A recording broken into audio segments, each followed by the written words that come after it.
Alright, let's play the Colle Zukertort again. So, d4, knight f3, pawn e3. To be fair, this is the one opening where you could probably pre-move a lot of things. But again, if my opponent plays g6, I do play something different. And if my opponent decides to play bishop f5 early or bishop g4, I also play something very different as well. So let's wait for our opponent to make a move. He doesn't make a move right away. Instead, he came back. So d4, d5. Let's play knight f3. And this is the moment of truth. Does he play g6? Does he move the bishop out? I'm going to play pawn e3 here. Again, I need to ask if his bishop comes out. He plays g6, and he doesn't do either, which means that we can just play the very basic setup, playing bishop d3. Now, in this position, I'm going to play knight bd2. I'm going to play pawn b3. I'm going to play bishop b2. And in this position, my opponent plays bishop d7. This bishop d7 is a bad move. And there's a big reason why this bishop d7 is a bad move. It does nothing. And so in these type of positions, I can castle, I can play knight e5 very peacefully, and I can play pawn f4. I can go for the setup that most of you guys enjoy. So I'm going to play knight to e5. I'm going to wait for him to play knight c6. I don't know what this b6 move is. Why did he play b6 but play his bishop on d7? Makes no sense. I'll take him over here, see where the knight goes. The knight goes all the way back here, which is actually kind of depressing, and I'm just going to play pawn to f4. The opponent plays g6, and I'm just going to bring in my pieces here. Now, do I play queen here? Queen here allows pawn to f5. I do have en passant, but the bishop's protecting on e6. So I'm not sure I want to do that. Instead, I think I'm going to just play this move, knight to f3. Just say, hey, I'm going to move my knight to g5. I think knight to g5 would be pretty nice. My opponent plays here. He's trying to play his knight to f5. Now, am I really too concerned about that? The answer is not really. I think I'm going to play g4. I could play g4 here. g4 locks the opponent down, doesn't allow him to play the knight move to f5 or h5. And I know a lot of you guys are probably wondering why I'm able to play this move. Doesn't this weaken my king? And yeah, it does. It definitely does. But because my opponent isn't attacking me at all, I don't care. He can't bring an attack against my king. And because he cannot bring an attack against my king, I actually do not care that my opponent is attacking that my king side is open. My opponent decides to weaken his king side here by playing pawn h6. Now, this is something that I can probably take advantage in the future. So I'm going to move the knight back, and I'm going to move my queen to like h4, maybe g3 to h3. I'm going to attack this weakness. I'm going to target this weakness here. I'm not sure what my opponent's planning to do. If I were him, I'd play a6, b5, c4. It looks like he really wants to play pawn f5, but he still can because I could just do this en passant. So let's play queen e1. It protects my e3 pawn and threatens to play queen to h4. He'll probably play pawn to h5, but then I play something like pawn h3. But if he plays pawn h5, I also get knight g5 in the future as well. I think this position is pretty nice for me. I just have all the attacks, and my opponent's playing so defensively. The issue with this type of defense, if you just play defensively, is eventually, over time, yes, I can't win right away, but over time, I'm just going to crush you. These are the type of positions I really like as white in the Colle Zukertort, because I just slowly build up pressure against my opponent until he cannot handle all the pressure, and I just win the game. So, g4 here. What does the opponent play here? So, what does he play? What does he play? What does he play? He's thinking hard here, and I would think hard too. To be honest, if I were him, I think the best bet, maybe knight e8, pawn f6, but this looks so bad. I think my attack will be here by then if he plays knight e8. I will just play queen to h4. Okay, our opponent plays this. He plays the move I think I actually want him to play. I think this move will be very instructive if he does this, and I think it only makes sense if he does this. So I'm going to play queen h4. What queen h4 does is it threatens to attack here, and here my opponent makes a big mistake. He plays king h7. It looks like it defends the pawn, but it does not. And the reason why it doesn't defend this pawn is, well, guys, these are the very simple tactics that you guys need to see in the Colle Zukertort. So please take your time, pause your videos, guys, and tell me in the comment section below how you take advantage of this king h7 move. So 3, 2, 1. The answer is knight g5. The pawn is pinned. It cannot capture the knight. So his king has to move, and when the king moves, pow! I take that h6 pawn. And when I take this h6 pawn, it is essentially game over for the opponent. I'm threatening mate in 1. And how does the opponent actually defend against this? And the answer is, I don't think there is a way. So he plays this. Okay, so he plays this. Now, do I have a checkmate here? I play queen h7, king to f8, queen h8, knight to g8, and then I just play knight h7. You know what? That looks pretty simple. It doesn't checkmate the opponent per se, but it does win a knight. And when you're attacking your opponent, there are two goals you want to go for, and one of them is win a lot of material. You win a lot of material, life is good, or you checkmate them. And in this position, I'm not going to complain about winning a lot of material in this position. So game move for opponent. I expect my opponent to resign any time. I have too many threats. I've just broke through the Colle Zukertort defense here. My opponent's trying to go for this super slow attack on the queen side. Too little, too late. Bishop takes g6, slam. I'm going to checkmate you on f7. You have to play rook f8. If you play rook f8, well, in this position, I could just win so much material. I'm just so happy. Or I could try to checkmate my opponent.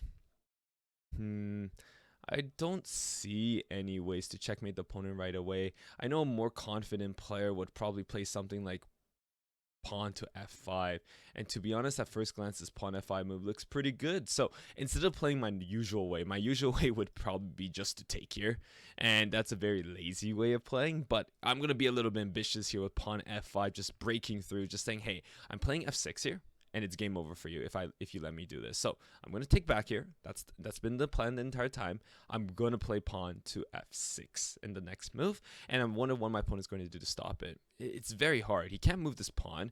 He can't move the knight here, and it's just game over, I think, if I get this f6 move in.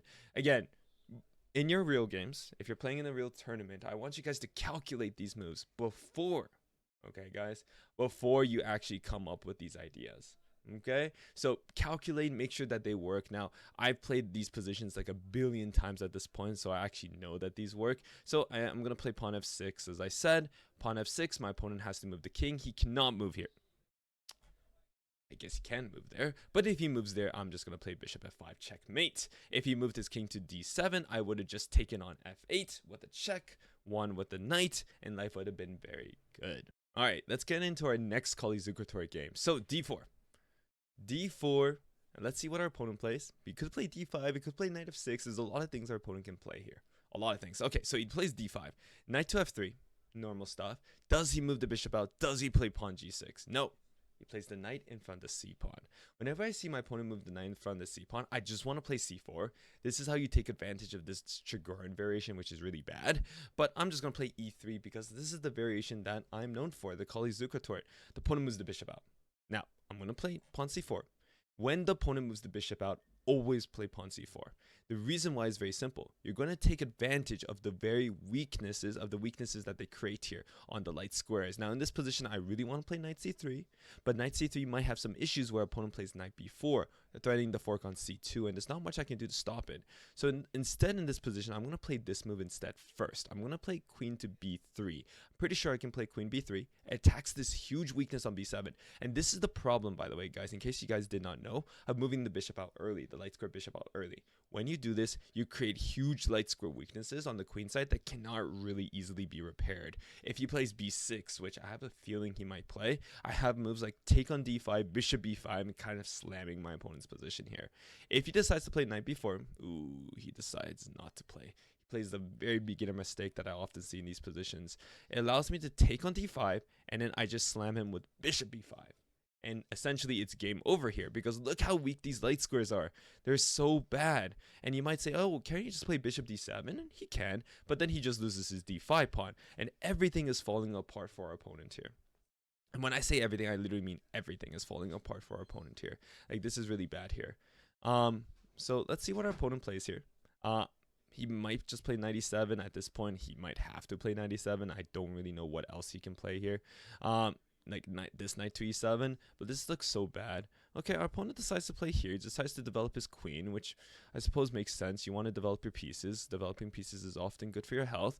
I could check him, but then he'll play knight e7. In this position, I'm winning up a pawn, but I want to win more. Is that too greedy? I don't think so.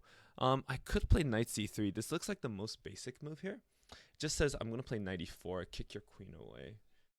But if I do that, does he have knight b4? He doesn't because I take on e7, but he still just has this very basic knight e7 move. Knight e7, queen b3, knight to b4. Am I too worried about that? To be honest, not really. So I think I'll just play knight c3. Yeah, let's just play knight c3. He can't even move the knight because then I take his rook on a8 now. So he plays knight e7 now, which is to be expected. I could play here just to be super annoying to the opponent, but I think he has bishop f5. Yeah, you know what? I think we just move back. There probably is a better move in this position, but I'm too lazy to find it. I'm up a pawn in this position. I'm pretty happy. So there's no need to like go for anything complicated. That's always been my motto. Don't go for complicated things when you can go for simple things. Opponent plays g6. He's trying to play bishop g7. So instead of just having light square weaknesses, he decides he's also going to get dark square weaknesses here too. So he wants everything. He wants all the problems in this position. Now, here, can I play d5? d5, kick the knight away, threatening to take on d7, forcing him to play knight to b8. Knight to b8, he has a very bad position, but I don't think I see a win here. I could just castle. I could play d5, then e4 with the idea of bishop g7. Ooh, that looks nice. That looks nice. That looks nice indeed. Do I want to go for it? I think I will. I think this is just way too forcing. He has to play knight b8, which is a terrible looking move here. And we're just going to take on d7 afterwards. And we have a very nice position. If he doesn't move knight b8, obviously. If he plays knight here, I'm just going to take him here. Like, what is my opponent doing? I'll just take. If he takes here, I'll just take with an in-between move. But if he does it this way, then I force his king to come out. His king's in a really bad position now. Do I have queen b5? I do have queen b5. And the funny thing is, he cannot play pawn c6, at least I don't think. Or I guess he can. Pawn c6, I take knight captures. I guess that's possible. Okay, he plays this move over here. That was queen here check. But queen here check just wins the f7 pawn. Do I care about the f7 pawn, but giving him a lot of tempos? The answer is not my favorite thing to do. Instead, I think I'm actually going to check him over here. Queen to a6 check. Force his king into the corner. Or force his king into the center again. And in this position, I could just play something like queen here. And just force his rooks, force his king into very bad positions here. I actually like this a lot. I like this a lot. And then I can just castle after that. So I'm going to play queen here. I'm going to force the rook to go to c8. I can always win the a7 pawn whenever I want. That's not really a problem. Though, do I want to win it right now? I could just win it right now, but I want to be safe. I'm just going to castle. I'm going to be safe. I'm going to castle. It might be like the scared way out, but I want to play moves like pawn e4. I want to make sure everything's protected before I do anything. So pawn e4 protects the d5 pawn, also lets my bishop out. I really like developing all my pieces when I'm winning. So in this position, I'm winning for many different reasons here. So I'm not concerned about what my opponent's doing here, but what I am concerned is what happens if my opponent gets enough compensation here. That is the thing I'm a little bit worried about, and something that I don't want my opponent to get. I don't want my opponent to get compensation. So I'm just going to play bishop e3. I'm just going to develop my pieces. Is this the most accurate move? Probably not. It's probably a much cooler move I could have done somewhere, but I'm not looking for it. So I'm going to play f3. Very simple move. I'm just protecting e4, making sure everything is safe. It looks like my opponent might be castling here on the queen side, but that's not possible. So my opponent plays king to e7. Again, I can take this pawn, but I'm not going to just yet. I'm going to play rook to d1. I'm going to develop my pieces here. I want to develop all my pieces. If I develop all my pieces, I don't see how I can lose. I'm also threatening a very cool move here. And the very cool move here is pawn d6. And the reason why this is cool is because pawn can't capture. Because it's pinned. And because the pawn can't capture, well, my opponent has to, well, do something that's bad for him. And I get to win the c7 pawn. His king's going to be very weak. And it looks like he could just play something like rook here. But d6 still works. Because his rook cannot capture, because his rook on c8 is free. So, in this position, my opponent is kind of stuck. I mean, I guess he might be able to try queen d6. But that looks like a temporary solution. Okay. So he plays knight to e7. That makes a lot of sense. I see what his idea is, but just because I see what his idea is doesn't mean it's a good idea. I can just play queen d4, bishop d4 here, skewing the queen to the bishop, forcing him to capture. But I think that's really good for me. I don't like the dark squares aren't too important in the grand scheme of things. So I think I'm gonna play bishop d4. I'm going to force his queen to take me. So I'm just going to pre-move this over here, and then I can pre-move king h1 right after. He has to take. Otherwise, he's just down his dark square bishop in a position where the dark squares are just so important. So let's see what the opponent does. Oh. Okay, I guess he just does not care, I suppose. All right, so we'll just take the free bishop on g7. Very happy for us. And in this position, we'll just move our bishop back to d4. Now, it looks like our queen might be getting trapped, but not really. I'm just going to offer a queen trade. guys, when you're winning, guys, just offer queen trades, guys. Don't make things complicated. You make things complicated, that's how you lose the game. When up material, trade off pieces. Trade off pieces, win the game.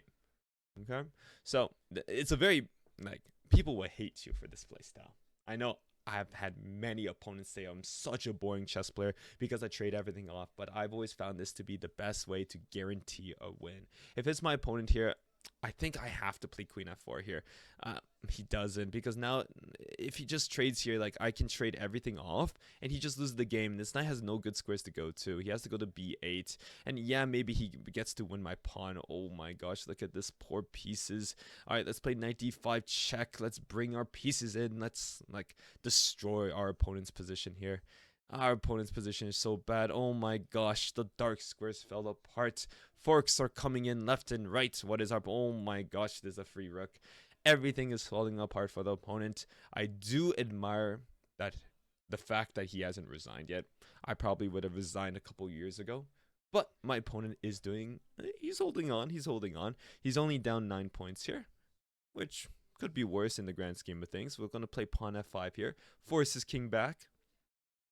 Okay, forces king back in this position.